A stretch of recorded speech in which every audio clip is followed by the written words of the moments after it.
Greetings, and thanks for volunteering to read for Arizona Farm Bureau's Ag in the Classroom Pumpkin Ag Literacy event. We have nearly 550 classrooms scheduled for these next couple of weeks, and we definitely couldn't do it without your help, so thank you so much for volunteering to do this. By now, you guys should have received your presentation materials. So the first thing that you will find is your white envelope. You should have one white envelope for each teacher that you are signed up to present to. You will find the school name, the date, the teacher's name, the time of the presentation, and also the number of students in each class. Why is that important? Because I encourage you guys to check your student materials prior to going to your presentation. You'd hate to get there and be one or two materials short and have students be pretty upset that they don't get to participate. So once you open up that envelope, you're going to find a couple of things. First thing you're going to find is a stack of pipe cleaners. These are going to be used for your activity after your story for the life cycle of a pumpkin bracelet. So you're going to have a pipe cleaner for each student listed on the envelope, and you are also going to have a series of beads. There are 9 different color beads for our life cycle of a pumpkin bracelet. The first color you're going to have is white for your seed. Then you're going to have soil. You're going to have blue for your water. You're going to have yellow for your sun. At that point, your pumpkin begins to grow, so it's sort of that jewel green. And then on your pumpkin vine grows your blossom. So that's going to be our flower bead.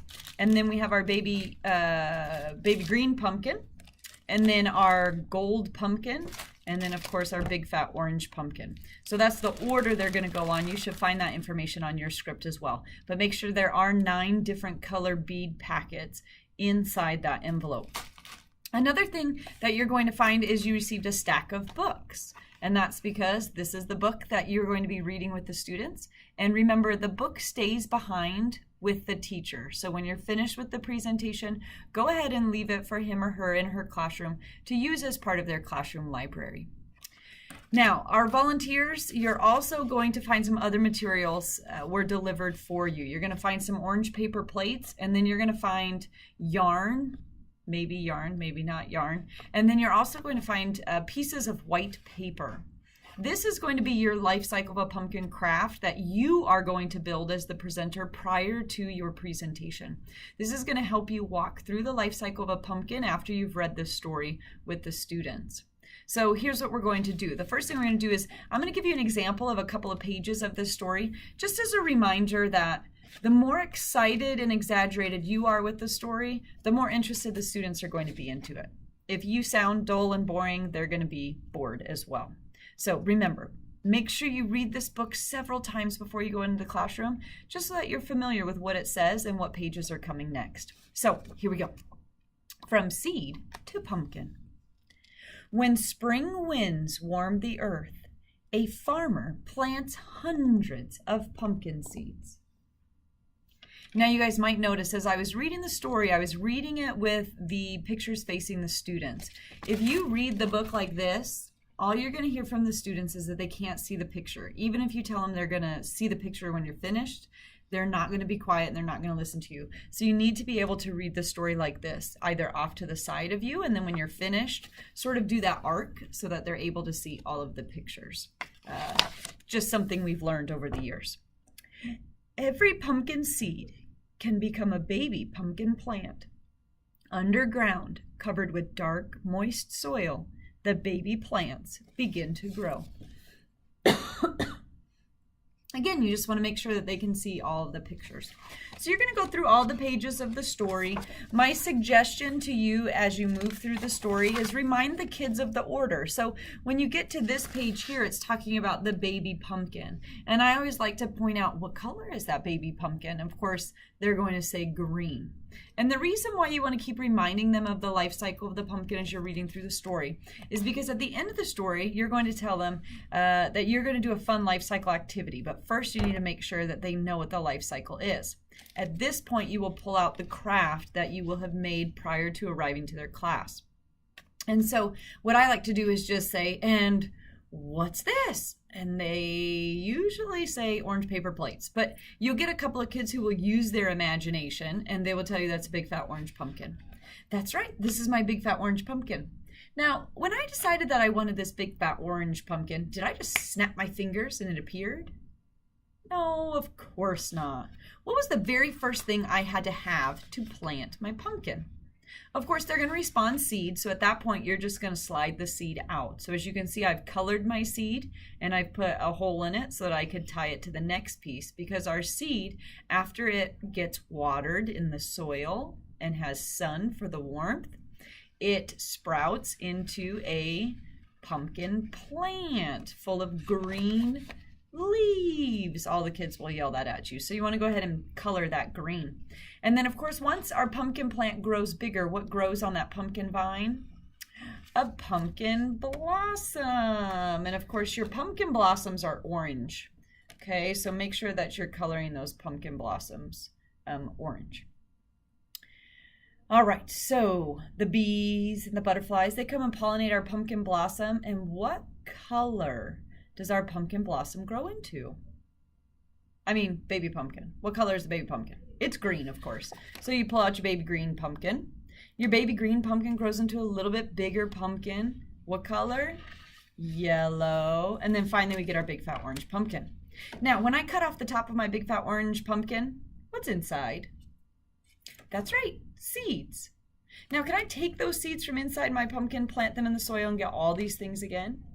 I can, and that's why we call it the life cycle of a pumpkin. It keeps on going. So at this point, you're going to tell them that they're going to make their very own life cycle of a pumpkin. They're going to be making their life cycle of a pumpkin bracelet. At this point, I like to already have one made and on my wrist to show them how cool it is. Now, while you were giving your presentation, if you're working in groups, this is going to be awesome for you, because while somebody's reading the story and somebody else is doing the review, what you should do is get some bathroom cups or these little pill cups. And what I would do is I would dump each color of bead inside one of these cups. Okay? So one cup is going to be for each student. So in this cup, you're going to have 9 different color beads. One of each of these different color beads is going to be inside this cup. And that way, when the students head back to their seats for the presentation, all you have to do is set a cup in front of them and set a pipe cleaner in front of them. It makes things a lot easier if they have their own cup. So just a suggestion. So once they're back at their seat, I usually have them pick it up. I have somebody hold, or I hold myself, the life cycle of a pumpkin, and we start again. What do we need to grow a pumpkin? Of course, we need a seed. Who can remember from the story what color our seeds were? That's right, it's kind of an off-white color or white color. So you tell them to find the white bead, and you're going to need to point that out to them. And you're just going to slide it onto your pipe cleaner, right? Usually we have them hook the one end, because those kindergartners, a lot of times they're going to push them and all the beads are going to fall off. So if you have them hook it, that'll save you a lot of stress in the beginning. So of course, move through all of the different beads until you have your life cycle of a pumpkin bracelet. The reason why we like to use pipe cleaners is because they're really easy to put on then. So once the students have finished, go ahead and just twist it like a twisty tie onto your wrist. What I would encourage you to do, because the kids are going to tell you that the end of this is a little bit pokey, I usually bend it back and slide the first bead over it so that the pokey doesn't actually get them. If you can't get the first bead to go all the way over it, if you sort of just wrap it amongst itself here, so we're going to wrap it together, you'll see there's no more pointy edges there because it's all wrapped together. And that's sort of the idea of what you'd like for the students. So at the end of this, I usually just ask them who had fun and said, when you get home and somebody asks you what that weird thing is on your bracelet or your wrist, can you tell them what that is? Of course, it's the life cycle of a pumpkin bracelet. And then I review the colors for them. What's the white mean? That's the seed, the soil, the water, the sun, the plant, the pumpkin blossom, the baby green pumpkin, the yellow pumpkin, and the orange pumpkin. And then I leave the story for them as well. So usually they get pretty excited. At that point, thank the teacher, thank the students. Hopefully by this point, no more than 30 minutes has passed. And you're all done and ready to move on to the next class or get back to school yourself. So thanks again for volunteering to help with this event. We really couldn't do it without you. Please remember to take a look at the script that was provided. Be sure to make your pumpkin life cycle chain ahead of time. If you have any questions, feel free to shoot me an email or give me a call and I'll answer those questions just as quick as I can. Thanks for all your help.